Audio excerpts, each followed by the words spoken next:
Good morning, FlushTube. It's the 1st of July, and it's halfway through the year, and I'm here to do my June work in progress update. I thought I'd be further along in my rotation by now, and I thought I'd have got much more done. But this month I didn't actually work on my own stuff at all. I finished the model stitch for Coffee Stitcher, which I'll show you in a sec, and I completed one of the pieces I had for Round Robin. My stitchy bug went completely absent without leave this month, so I didn't get very much done, but it seems to be back in force now. Most of the stitching I'm going to show you I've done in the past week or so, you know, but going forward I really want to get much more done and get further along in my rotation. My rotation's working really well for me, aside from when I don't touch it for a whole month, but aside from that it's working really well. So the first piece I'm going to show you is Some Days You're the House, and it's a piece by Coffee Stitcher. Coffee Stitcher Designs on Etsy, which I'll link below. And here's what it looked like when you last saw it.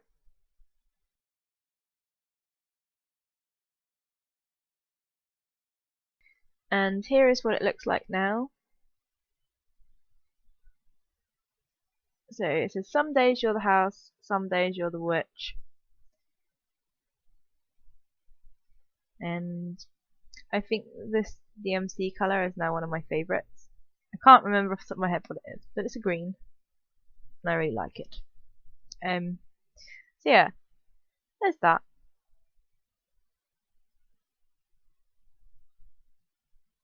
I think it'd be really easy to sub out the colours of the witch's slippers, or sub out the colours of the words. So yeah, so that's that. It was actually quite a quick stitch when you got down to it. The only bit that took a long time was obviously filling in all the stitches on the house, and it took an even longer time for me because I've stitched in basically ecru on antique white, and they looked exactly the same colour. Well, not exactly the same, but that's pretty similar, right? So that's one finish.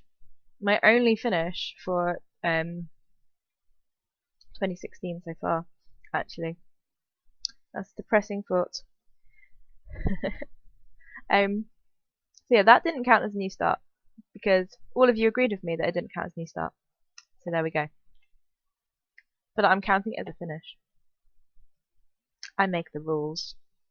The other one piece I worked on was Rachel's Round Robin, and she is sending the Once Upon a Time sampler by Frosted Pumpkin Stitchery around, and I did the February block, which is the Princess and the Frog. I loved stitching this. It was so much fun. I really am going to have to get myself some Frosted Pumpkin Stitchery patterns. And here's the whole piece so far. So there's 4 of us have stitched on it. I was going to tell you guys what the fabric is. Hang on, let me just double check. Okay, I just checked the comments of my last video, and it's a 28 count opalescent, and it's a mist dye from Crafty Kitten, so it's not actually in her range, but apparently the closest you can get is Crafty Kitten's Hummingbird, but the blue is different, according to Rachel. So that's cool. I think it's a really pretty piece of fabric. Can you sort of see? Pink and blue. Really nice. And I think the Once Upon a Time sampler looks awesome on it. So that's all the stitching I did for this month. I do have a little bit of stash acquisition, mostly fabric, and I've just realised I'm forgetting something, so I will just be right back. And I'm back. Okay, so I got a really sweet random act of kindness from Bonnie, who is now Purple Frog Stitches, I believe. I will link her down below. And she sent me a needle minder from No More Lost Needles, because I lost my stitchy bag, so she sent me a new one, and I've decided to call him Ort, as in Ortjar. I think it's a cute name for him. So thank you so much, Bonnie. It really cheered me up. And he now lives on my projects, but since I finished stitching on the Frosted Pumpkin one yesterday, I haven't put him on a new project yet, because I need to do that. The other stuff I've got is all fabric. First off, I got a taster pack of Jodree Design fabrics when she briefly did a taster. She was briefly selling taster packs, and I went for the darks.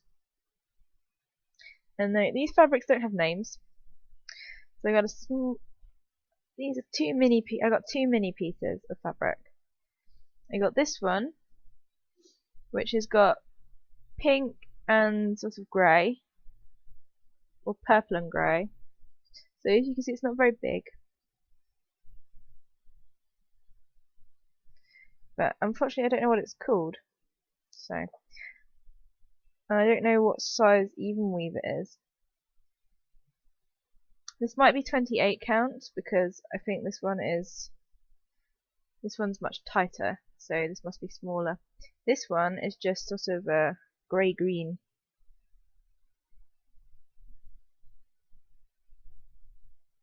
So I was a bit underwhelmed by the taster pack. I mean, it was £5.50, so I wasn't expecting that much, but I don't know.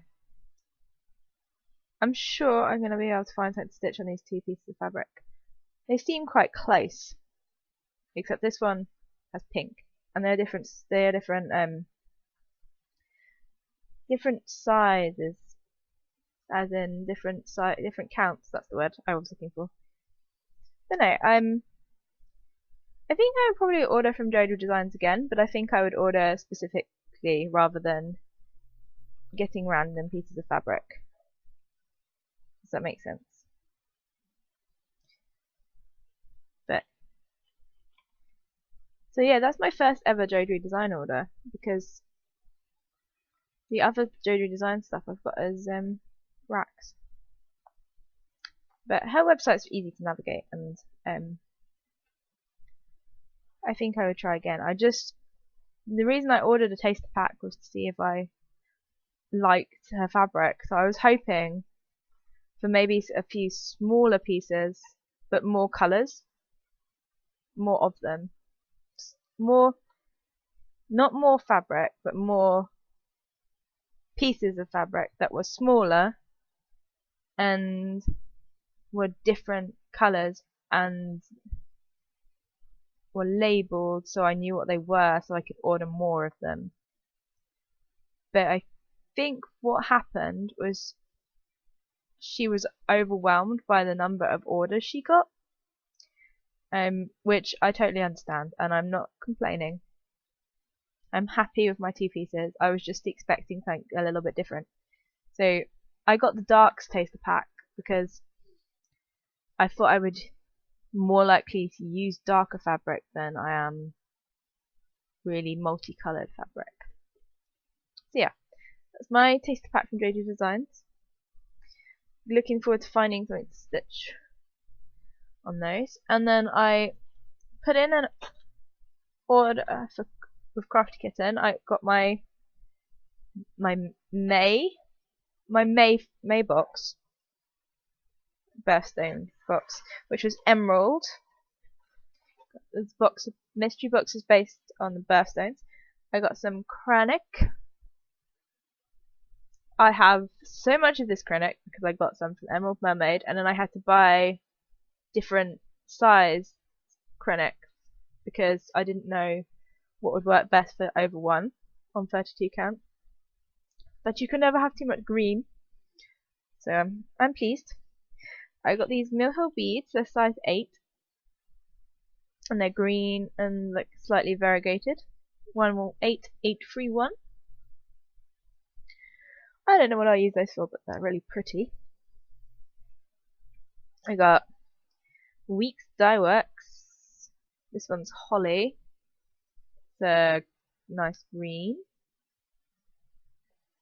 I got Dinky Dyes Emerald, for obvious reasons. Another nice green. And I got piece 13 by 18 piece of 32 count even weave, also called Emerald. And it's a nice light green.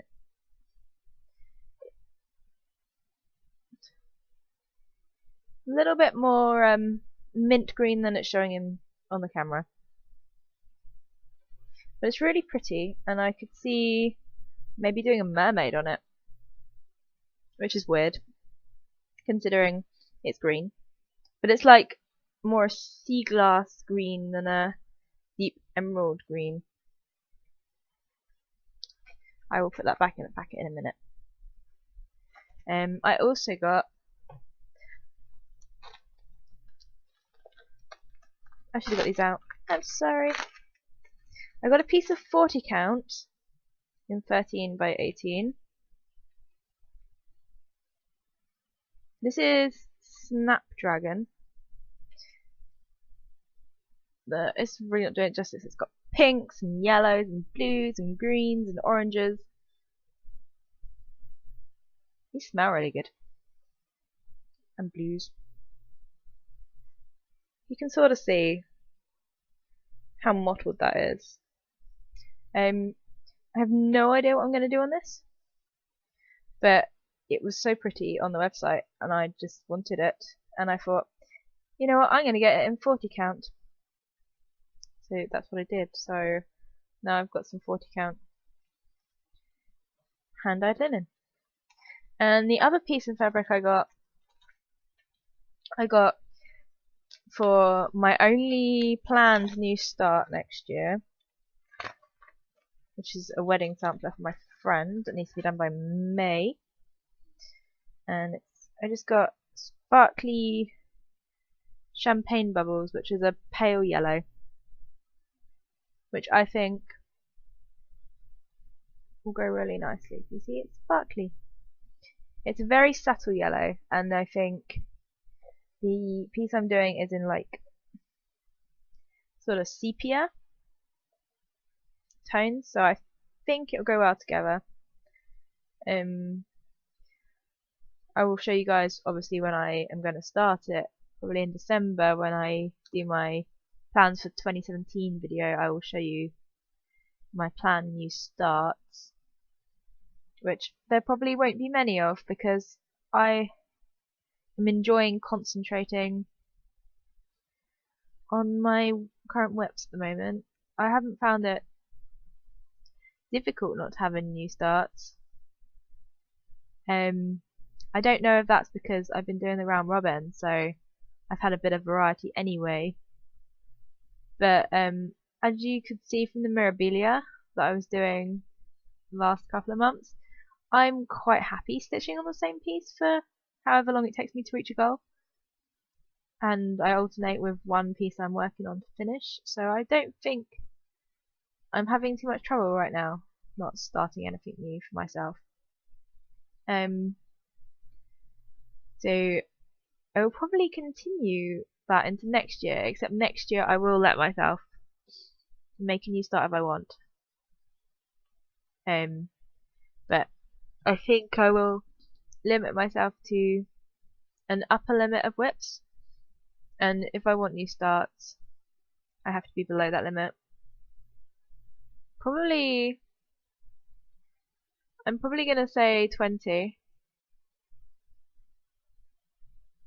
I'm on 16 at the moment, I think.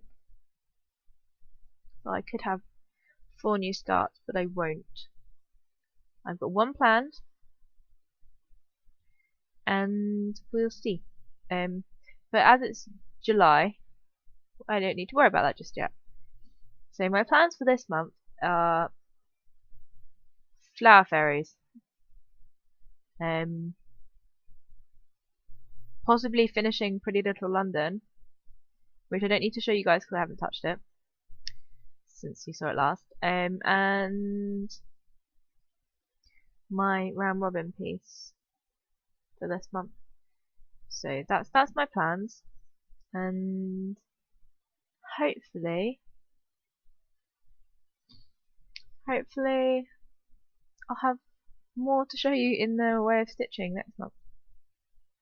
So thank you guys so much for watching. I hope you're all having a great stitchy week and you haven't completely lost your bug like I did. And I